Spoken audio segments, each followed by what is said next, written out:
Aksi unjuk rasa mahasiswa hari ini terjadi di sejumlah daerah. Sebagian besar tuntutannya yakni perbaikan kondisi ekonomi nasional. Lantas seperti apa respons pemerintah atas desakan massa? Apakah perbaikan ekonomi bisa terwujud untuk Indonesia yang lebih baik? Kita akan membahasnya bersama Yunarto Wijaya, Direktur Eksekutif Carta Politika, dan nanti juga akan bergabung bersama kami anggota Komisi 11 DPR RI fraksi Gerindra Kamru Samad. Selamat petang Mas Toto. Selamat petang Mbak. Mas Toto, kalau Anda melihat respons pemerintah sejauh ini, Anda sudah melihat adanya cukup keseriusan dalam merespons tuntutan dan aksi dari mahasiswa? Ya, pertama saya pikir kalau memang sudah ada niatan baik untuk merespon yang menjadi teman-teman mahasiswa harus dilakukan dulu.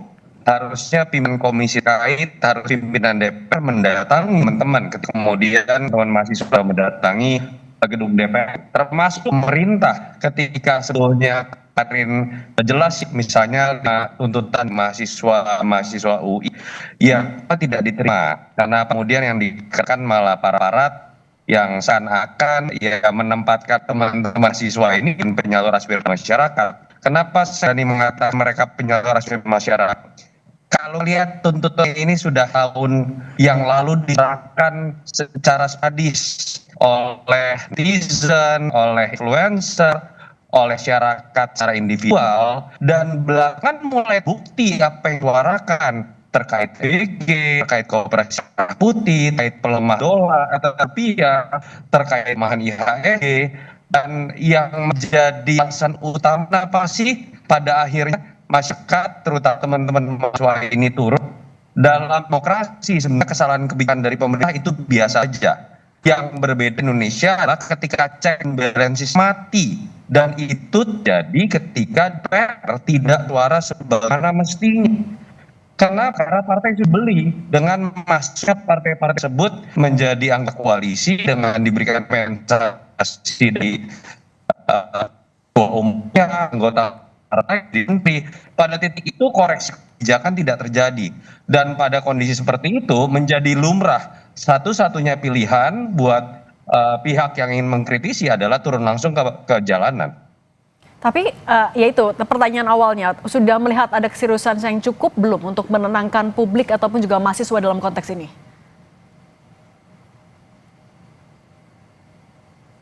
Iya, jawabannya adalah dari kebijakan. Kalau ditanya secara temporer apakah ada upaya perbaikan, kita harus mengakui ada upaya. Kalau misalnya terkait dengan currency, ada upaya misalnya dengan mendorong BI, walaupun BI sebenarnya tidak di bawah pemerintah ya, menaikkan suku bunga, itu cukup meredam penjualan rupiah. Lalu kemudian kalau kita lihat juga upaya misalnya mendorong Taspen, lalu kemudian juga BPJS, lalu kemudian juga Bank Himbara melakukan buyback, itu lumayan memperbaiki kehancuran IHSG yang sudah terburuk di dunia. Tetapi problem utamanya sebetulnya kan adalah sentimen negatif. Salah satunya sebenarnya sudah dijawab kalau kita baca dari bagaimana lembaga kredit internasional memberikan outlook yang negatif dari Moody dan Fitch misalnya di Februari dan April, itu kan jelas adalah kebijakan fiskal yang ugal-ugalan, yang itu juga masuk dalam tuntutan teman-teman mahasiswa. Contohnya adalah potong atau bahkan hentikan program yang menghambur-hamburkan uang dan tidak tepat sasaran seperti MBG dan Kopdes. Yang saya lihat sampai hari ini belum ada kepastian berupa kebijakan yang sifatnya formal untuk menghentikan atau memotong seperti yang diutarakan atau diprotes selama ini. Kalau kita lihat misalnya pernyataan Menkyu dipotong dari 335 triliun MBG menjadi 268 triliun. Setahu saya dari awal pos anggaran itu memang hanya 268 triliun. 67 triliunnya itu ada di dana cadangan. Jadi jangan-jangan memang belum ada pemotongan. Dan selama belum ada niatan baik terlihat dari pemerintah untuk kemudian mengakui ada kekurangan dari program-program besarnya yang menghabiskan berbagai macam pos anggaran yang lain, menurut saya pada titik itu pula sentimen belum bisa kita katakan balik, dan pada akhirnya para pemprotes akan melihat belum ada respon yang baik dari pemerintah menjawab pertanyaan tadi. Tuntutannya kan kurang lebih seragam, perbaikan ekonomi. Menurut Anda sebenarnya kenapa isu ekonomi ini menjadi pemicu utama dari mahasiswa, atau sebenarnya ada persoalan fundamental lain yang juga mengiringi menjadi penyebab massa mahasiswa melakukan unjuk rasa beberapa hari terakhir? Iya, istilah dari Bill Clinton, it's the economy stupid. Di negara maju atau di negara berkembang sama saja. Permasalahan paling utama adalah ekonomi, permasalahan perut.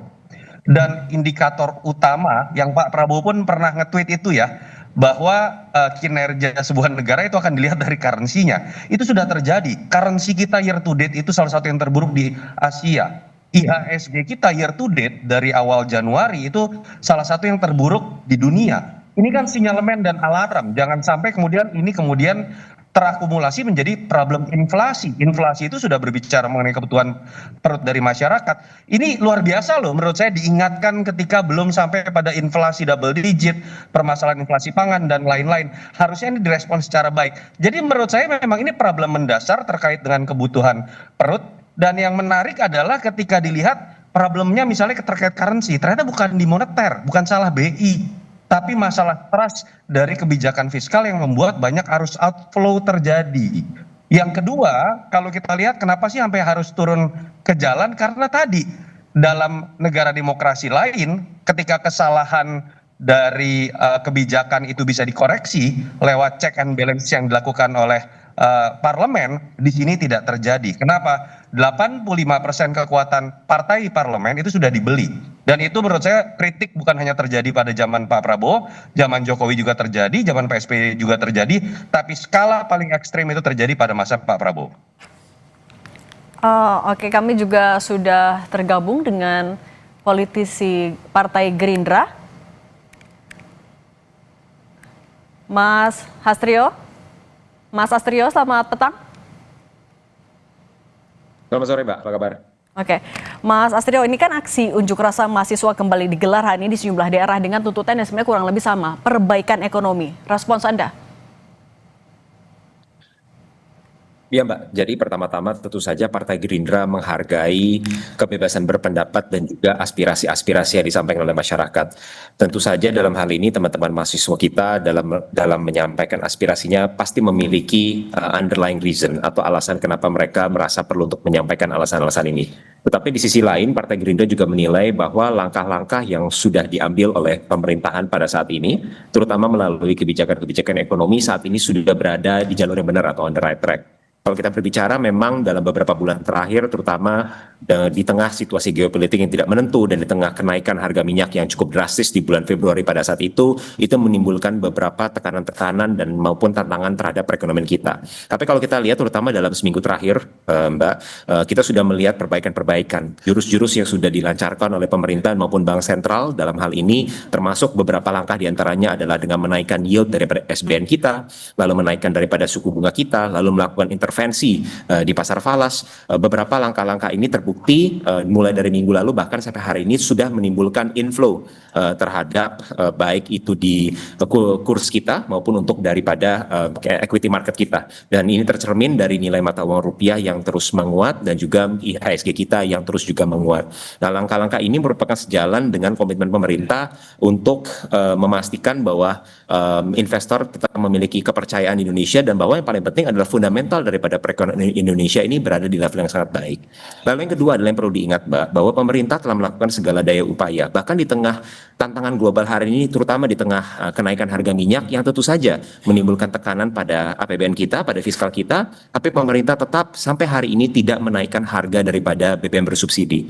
Kalau kemarin memang sempat terjadi kenaikan di harga Pertamax, perlu kita catat bahwa Pertamax merupakan BBM non subsidi, di mana bahkan kenaikan di banyak negara-negara lain itu sudah mulai dilakukan semenjak meletusnya perang di Timur Tengah antara Amerika, Israel dan juga Iran. Tapi sampai hari ini Indonesia tidak menaikkan harga BBM subsidi dan bahkan untuk Pertamax sendiri itu baru dinaikkan di 1 sampai 2 minggu terakhir.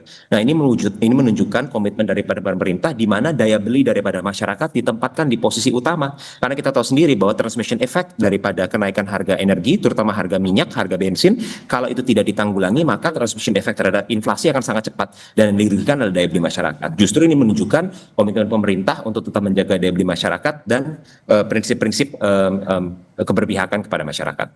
Oke, Mas Astrio, tapi sebenarnya Pak Presiden tahu nggak sih kalau misalnya dalam beberapa hari terakhir ini ada aksi unjuk rasa dari mahasiswa yang berlangsung di sejumlah daerah. Tapi jangan dijawab dulu, kita akan sambung lagi di Kompas Petang sesaat lagi. Lanjutkan lagi dialognya, Mas Astrio menyambung yang tadi. Secara spesifik sebenarnya apakah Pak Presiden tahu kalau dalam beberapa hari terakhir ini ada aksi unjuk rasa mahasiswa tidak hanya di satu daerah tapi di beberapa daerah dan tuntutannya kurang lebih sama, evaluasi program MBG, Koperasi Desa Merah Putih, stop pemborosan APBN dan perbaiki kondisi ekonomi? Ya, tentu saja Presiden dalam hal ini mengetahui bahwa ada tentu saja aspirasi dari masyarakat terkait dengan beberapa tantangan-tantangan yang sedang kita hadapi hari ini. Dan tadi saya sudah menjawab terkait daripada tantangan ekonomi, mulai dari kurs, mulai dari IHSG kita, sampai juga dengan kenaikan harga BBM yang tetap dijaga oleh pemerintah agar tidak naik. Mas Tapi Astrio, selain daripada itu, tapi kalau misalnya juga sama Istana juga sudah mengetahui betul, apakah akan ada rencana juga dari Istana, perwakilan Istana akan menemui pengunjuk rasa? ya, saya rasa selama ini diskusi sudah berjalan ya, dan dalam hal ini adalah pemerintah secara aktif juga menerima masukan-masukan daripada masyarakat, dan kami tahu sendiri bahwa sekarang sedang terjadi perombakan tata kelola yang masif, terutama melalui signature program daripada pemerintahan, itu makan bergizi gratis. Seperti yang kita tahu sendiri, Partai Gerindra juga merasakan kekecewaan, kesedihan bersama-sama dengan seluruh masyarakat terkait penyimpangan yang sudah terjadi dalam program MBG. Tetapi yang perlu digarisbawahi di sini, Mbak, adalah bahwa pemerintah telah mengambil langkah dengan tegas. Presiden sama sekali tidak melakukan tebang pilih dan tidak memberikan toleransi apapun terkait dengan penyimpangan yang sudah terjadi. Ini terbukti dari penegakan hukum yang sudah terjadi, dan Partai Gerindra akan terus mendukung langkah-langkah penegakan hukum ini agar dapat diusut secara tuntas sampai ke akar-akarnya. Saat ini kita sudah melihat sendiri, kami kader-kader Partai Gerindra sudah bergerak sampai ke daerah-daerah, dan kami melihat sendiri bahwa banyak sekali masyarakat daripada penerima manfaat maupun supplier-supplier yang sudah diberdayakan secara perekonomian melalui program MBG ini berharap agar program MBG ini tetap dapat dijalankan. Tetapi kami juga mengetahui bahwa juga banyak PR-PR yang mesti dibereskan dari tata kelola ini. Banyak sekali yang selama ini PR-PR yang sudah menjadi catatan dari kami. Ini tentu saja kami mendukung langkah pemerintah untuk memperbaiki. Satu adalah tata kelola daripada pelaksanaan program MBG, tapi yang kedua adalah proses pengawasannya. Nah, di sini Mbak, kami perlu tegaskan bahwa pengawasan ini harus kembali diperketat. Bukan hanya melalui SOP maupun juknis yang sudah ditentukan oleh Badan Gizi Nasional, tapi ke depannya Partai Gerindra juga akan mendorong agar pengawasan ini melibatkan pihak eksternal. Bukan hanya dari pihak penegak hukum, tapi juga melibatkan civil society, masyarakat, dan juga NGO-NGO untuk kita sama-sama mengawasi program ini agar dampak dan manfaat daripada program ini dapat dirasakan oleh seluruh masyarakat Indonesia. Tapi Mas Astrio, kalau dari Partai Gerindra sendiri melihat aksi unjuk rasa mahasiswa ini mencerminkan penurunan kepercayaan kepada pemerintah kah? Ya, tentu saja ketika para teman-teman mahasiswa dan elemen masyarakat turun untuk menyampaikan aspirasi mereka, melakukan demonstrasi, itu pasti karena ada keresahan yang ingin disampaikan. Kami tidak menampik hal itu, dan memang ada tantangan yang bersifat dari eksternal akibat daripada gejolak geopolitik, tantangan-tantangan secara global dari konflik-konflik yang kita hadapin, kenaikan harga komoditas, maupun tantangan yang bersifat dari internal, dari penyimpangan tata kelola daripada program MBG yang sudah kita saksikan bersama-sama.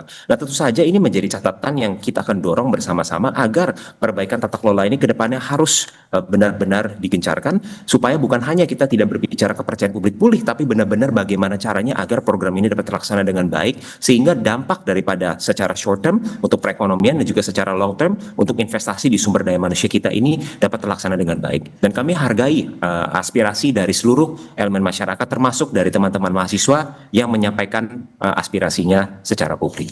Kalau Mas Otto melihatnya bagaimana? Apakah aksi unjuk rasa dari mahasiswa yang dilakukan di beberapa daerah mencerminkan penurunan kepercayaan publik kepada pemerintah? Tadi sudah diakui ya oleh Mas Rio sendiri ya. Saya pikir paling penting begini, jangan sampai ada istilah buruk muka lalu asing dibelah, George Soros dibelah, apalagi mahasiswa dibelah. Podcast itu nyinyir, Indonesia itu tidak pernah gelap, matanya picek. Poin yang penting adalah kita lack of honesty. Kalau kita berbicara hargai upaya istilah Mas Astrio sendiri, minggu terakhir ada bahan, walaupun yang dijelaskan bukan dari si otoritas fiskal di bawah pemerintah, tapi dari bank sentral yang otoritasnya beda. Kalau kita lihat, pertanyaan soalnya kan adalah, kalau kita bicara IHG misalnya, crash terjadi dari akhir Januari harus minggu terakhir kesadaran. Kehancuran fungsi itu udah bulan lebih, karena baru seminggu terakhir kesadaran itu muncul. Dan kalau kita berbicara mengenai MBG sebagai salah satu contoh, apa yang kemudian ditemukan oleh Zulkifli Hasan, itu risetnya sudah ada, teman-teman Helios, bagaimana banyak pengamat sudah menyampaikan, ekonom menyampaikan, kenapa harus menunggu kemudian terjadi kerugian 1 triliun bulan? Seperti yang sudah disebutkan Zulkifli Hasan, kenapa sampai keracunan demikian banyak? Kenapa? Menurut saya bukan sekedar permasalahan teknis, bukan masalah sekedar perilaku korupsi dari seorang dan pimpinan yang lain. Ada keberanian untuk kemudian mendekonstruksi ketika kerusakannya sedemikian besar. Program ini apakah jangan-jangan secara mindset sudah salah? Ketika berbicara mengenai obral SPG, ini bukan sekedar perilaku korupsi. Menurut saya kalau kita pelajari dari bagaimana pidato Pak Prabowo yang sangat membanggakan target kuantitatif dari penerima manfaat melampaui populasi Singapura, populasi Afrika Selatan, akan bangga mengakan Donald. Ini yang menyebabkan siapapun jadi kepala GN akan habis-habisan obral SPG. Dan itulah kemudian jadi pada kerugian besar-besaran negara terakhir. Ini yang dibutuhkan dalam komunikasi yang sarakan ya, apa bisa di Mas Aryo, sayangnya di pihak sana saya sebut saja, misalnya tenaga ahli SP masih menyatakan ada kursus, ada asing. Kalau kita tidak memulai dengan kejujuran di masyarakat seperti negara lain mengakui bahwa dalam kondisi global seperti ini tidak ada satu negara tidak sulit, menurut saya sulit kita memberikan trust yang sebagian masyarakat mengalami kehilangan. Mas Astrio, ini juga kalau tadi ada penurunan kepercayaan yang dikhawatirkan terjadi saat ini dilihat dengan adanya berbagai aksi unjuk rasa. Bagaimana pemerintah akan bisa memastikan bahwa kedepannya perbaikan itu betul-betul dilakukan? Apalagi dari Kepala Bakom misalnya memastikan MBG tidak mungkin di stop. Bagaimana Anda akan menjawab itu sekaligus menenangkan publik? Ya, Mbak, pertama kita harus menyadari bahwa trust adalah sesuatu yang harus di-earn. Yang artinya adalah kita harus membuktikan kepada publik bahwa perbaikan daripada tata kelola itu akan dijalankan. Dan inilah harapan baru yang kita sama-sama taruh di dalam kepemimpinan baru di Badan Gizi Nasional, di mana Ibu Kepala sudah secara langsung dan secara personal menyampaikan juga beberapa penyimpangan-penyimpangan yang telah ditemui dan bagaimana strategi perbaikan untuk kedepannya. Juga yang kedua adalah misalnya ada terkait pembentukan daripada PT DSI. Ini adalah sesuatu program yang ditujukan untuk mencegah kebocoran devisa kita yang sudah terjadi selama berpuluh-puluh tahun. Bahkan data menunjukkan sejak 34 tahun terakhir setidaknya ada 15.000 triliun devisa kita yang bocor ke luar negeri. Nah, pembentukan dari PT DSI ini dilakukan secara bertahap, mulai dari uji coba saat ini sampai full enforcement di bulan Januari 2027 nanti. Dan tentu saja pembuktiannya nanti adalah di tata kelola. Penjelasan sudah diberikan bahwa PT DSI ini bertujuan untuk mencegah praktik under invoicing dan juga transfer pricing yang selama ini marak dilakukan. Tapi tata kelola ini harus dibuktikan dan kami yakin bahwa kedepannya PT DSI dapat mengambil mandat ini dengan benar. Lalu yang kedua, yang terakhir adalah saya tidak sepakat dengan apa yang disampaikan oleh Mas Yunarto bahwa pemerintah ini terlambat baru seminggu terakhir mengambil kebijakan-kebijakan terkait dengan tantangan-tantangan ekonomi. Kenapa misalnya contoh, kalau kita lihat selama ini ada pelemahan di dalam pasar SBN kita, ini kan merupakan salah satu bagian dari outflow yang bukan hanya dirasakan oleh Indonesia, tapi banyak sekali daripada emerging markets. Dan BI sudah melakukan beberapa langkah untuk menaikkan yield menaikkan suku bunga kita. Ya, pemerintah juga sudah secara bertahap menaikkan yield daripada SBN kita. Lalu yang kedua adalah adanya outflow juga dari capital market kita yang terjadi akibat dinamika daripada MSCI yang sudah terjadi sejak bulan Januari yang lalu. Dan kita tahu sendiri bahwa pada saat itu OJK, Bursa Efek Indonesia maupun SRO sudah langsung mengambil langkah konkret untuk memperbaiki transparansi daripada bursa kita maupun free float daripada kita. Dan ini merupakan suatu proses yang sudah diambil sejak berbulan-bulan yang lalu dan kami tahu bahwa efeknya tidak mungkin instan. Tapi kepercayaan itu sudah mulai tumbuh kembali. Hasilnya kita sudah mulai bisa lihat terutama di seminggu terakhir ini di mana IHSG kita sudah menguat signifikan dan juga nilai mata uang kurs kita juga sudah menguat secara signifikan. Baik, Mas Astrio Valeja dan Mas year to date kita sudah sempat mengalami penurunan currency sampai 18.000, sekarang turun ke 17.600, itu that's my point. Kita sudah sempat paten di IHSG kita, lalu sekarang kemudian menjadi 30% year to date, itu bukan prestasi. Kita akui bahwa kalau berbicara mengenai bagaimana lembaga internasional mengatakan ada problem kebijakan fiskal yang bahkan berperbaikan dengan moneter yang harus diperbaiki, termasuk oleh mahasiswa, para ekonom yang singkali kemudian dijawabkan gaya-gaya jawaban migrasi, ada asing, ada Soros, tolong hentikan dan mulai yang itu lebih suka dan kemudian untuk presiden yang sekali akhirnya mengetahui kondisi sebagaimana mestinya yang menjadi aspirasi dari publik. Baik, Mas Yunarto Wijaya dan Mas Astrio Valeja, terima kasih sudah berbagi bersama kami. Sehat selalu. Terima kasih, selamat sore. Terima kasih, Mas Sastrio.